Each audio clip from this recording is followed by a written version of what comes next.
அனைத்து தமிழ் உள்ளங்களுக்கும் வணக்கம்.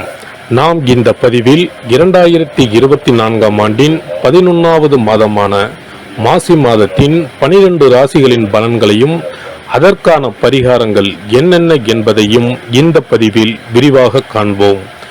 எல்லோர் வாழ்விலும் பலமும் நலமும் செல்வ செழிப்பும் பெற எல்லாம் வல்ல இறைவனை வேண்டுகிறேன். வாழ்க வளமுடன்.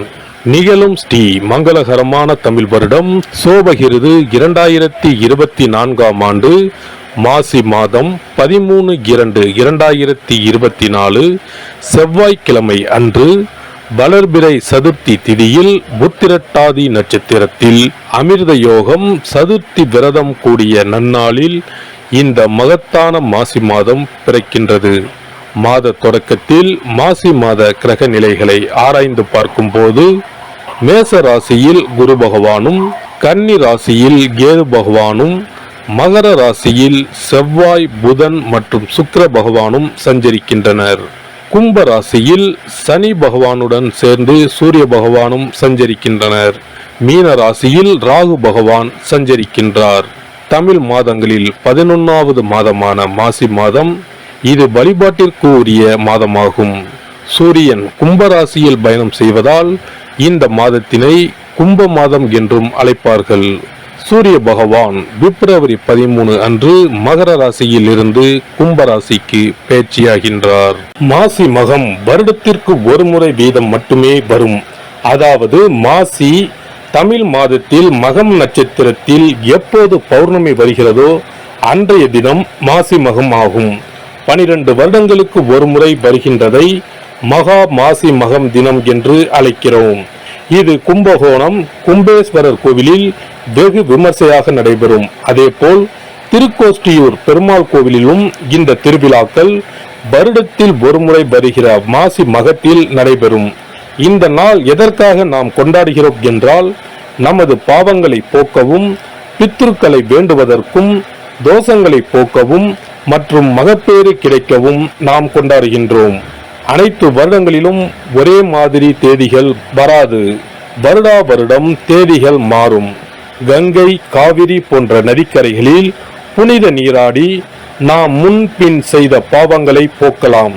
அதே சமயத்தில் புனித ஸ்தலங்களுக்கு இந்த நாளில் நாம் செல்வதன் மூலம் இறைவன் அருள் பெறலாம். இந்த நாளில் நாம் அருள்மிகு சிவபெருமான், முருகப்பெருமான், அம்பிகை மற்றும் பித்ருக்களை வணங்கி அருள் பெறலாம்.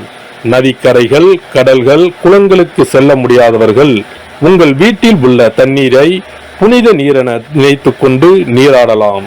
ஆங்கில மாதம் மார்ச் 5 இரவு 9:30 மணிக்கு ஆரம்பித்து மார்ச் 7 விடியற்காலை 12:05 மாசி மகம் முடிவடைகிறது.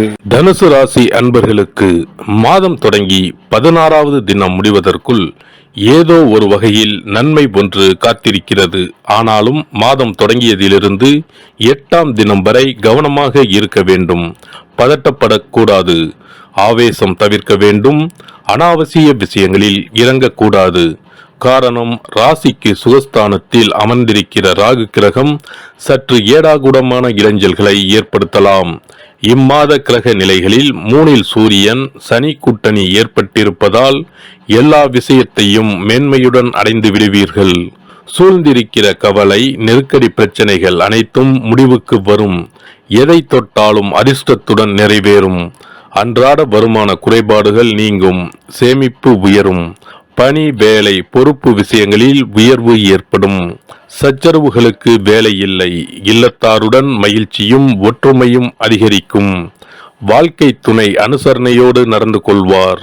பிரிந்திருக்கிற வாழ்க்கை துணைக்கு உங்கள் மீதுள்ள கோபதாபங்கள் தீரும். அத்தியாவசிய விஷயங்கள் உபரியாகவே பூர்த்தியாகும். பணம், காசு, தொகை வரவுகளில் நீடித்து வரும் கஷ்டங்கள் தீரும். கடன், நாணய விஷயங்களில் ஏற்பட்டு வருகிற தொல்லை, தொந்தரவுகள், நெருக்கடிகள் விலகும். உத்தியோகம், பணி, பதவி விஷயங்களில் நீடிக்கிற சச்சரவுகளுக்கு தீர்வு 2வது வாரம் கடந்த பிறகு ஏற்படும். தொழில், வியாபார, பட்ஜெட் விஷயங்கள் திட்டமிட்டபடியே நகரும். இளம் இருபாலருக்கும் திருமண சுபகாரிய ஏற்பாடு விமர்சையாகவே நடந்து முடியும்.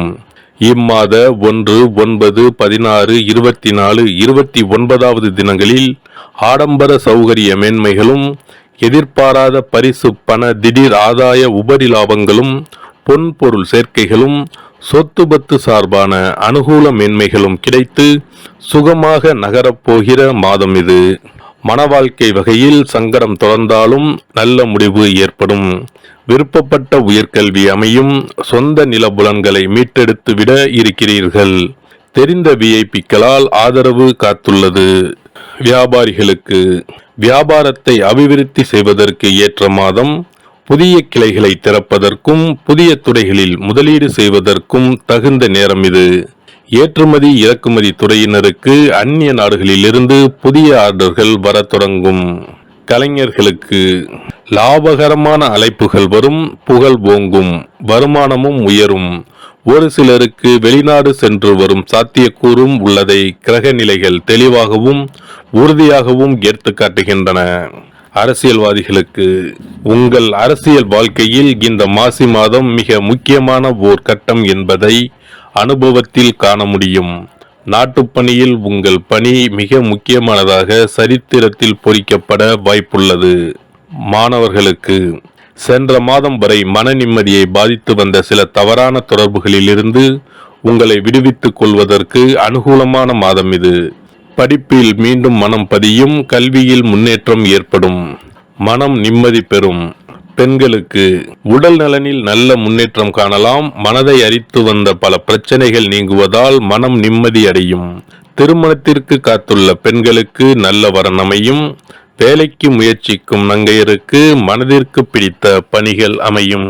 பரிகாரம்: இம்மாத செவ்வாய்க்கிழமைகளில் குல தெய்வத்திற்கு அபிஷேக ஆராதனை செய்து வழிபடவும். சிறப்பு பரிகாரங்கள்: வருமானத்தை பெருக்குவதற்கு வருமானம் வந்ததும் அல்லது சம்பளம் வாங்கியதும் அந்த தொகையில் 1% தொகையை தனியாக எடுத்து வைத்து விடுங்கள். அந்த பணத்தில் பாலால் செய்த இனிப்பு வகைகள், வாயில் போட்டாலே தித்திப்புடன் எளிதில் கரைந்து வாயிற்குள் போய்விடக்கூடிய இனிப்பு வகைகளை வாங்கி ஆதரவற்றோர், சாலையோர பணியாளர்கள், தூய்மை பணி செய்வோர், ஆதரவற்ற நிலையில் வறுமையில் வாடும் குழந்தைகள் மற்றும் தொழிலாளர்களுக்கு கொடுங்கள். மகிழ்ச்சியுடன் உங்கள் கைகளால் இனிப்புகளை கொடுங்கள். இப்படி செய்வதால் சனி சுக்கிர யோகம் உண்டாகும். இதனால் வருமானம் பெருகுவதுடன் கையில் பணம் சேர்ந்து கொண்டே இருக்கும். வருமானத்திற்கு தடையோ பஞ்சமோ வராது. ஏதாவது ஒரு வகையில் பணம் வந்து கொண்டே இருக்கும். இது தவிர மாத சம்பளம் வாங்கியதும் அல்லது கைக்கு வருமானம் வரும்போது ஒவ்வொரு மாதமும் முதல் செலவாக வீட்டிற்கு கல்லுப்பு, ஊறுகாய் போன்றவற்றை வாங்கி வைக்கவும். கல்லுப்பு, ஊறுகாய் போன்றவை மகாலட்சுமிக்கு மிகவும் விருப்பமான ஒன்று. இந்த பொருட்கள் வீட்டில் இருந்தால் மகாலட்சுமியின் அருள் வீட்டில் இருந்து கொண்டே இருக்கும். எந்த காரணத்திற்காகவும் இந்த பொருட்களை தானமாகவோ கடனாகவோ கொடுக்க கூடாது. தினமும் வீட்டை சுத்தம் செய்து அதிகாலையில் நீராடி வீட்டில் உள்ள மகாலட்சுமியின் படத்திற்கு முன் அமர்ந்து ஓம் யம் ஓம் அங் சிவாய நம, சவ்வும் நம சிவாய நம, ஸ்ரீயும் நம சிவாய நம, அங் உங் வங் சிவாய நம என்ற மந்திரத்தை சொல்ல வேண்டும். இந்த மந்திரத்தை தினமும் சொல்லி வந்தால் பணம் வீணாக விரயமாகாமல் பணம் சேர்ந்து கொண்டே இருக்கும். வாழ்க வளமுடன். இந்த வீடியோ உங்களுக்கு பிடிச்சிருந்தா லைக் பண்ணுங்க, ஷேர் பண்ணுங்க அண்ட் சப்ஸ்கிரைப் பண்ணுங்க. பக்கத்துல இருக்க பெல் ஐகானை கிளிக் பண்ணுங்க. நன்றி, வணக்கம், வாழ்க வளமுடன்.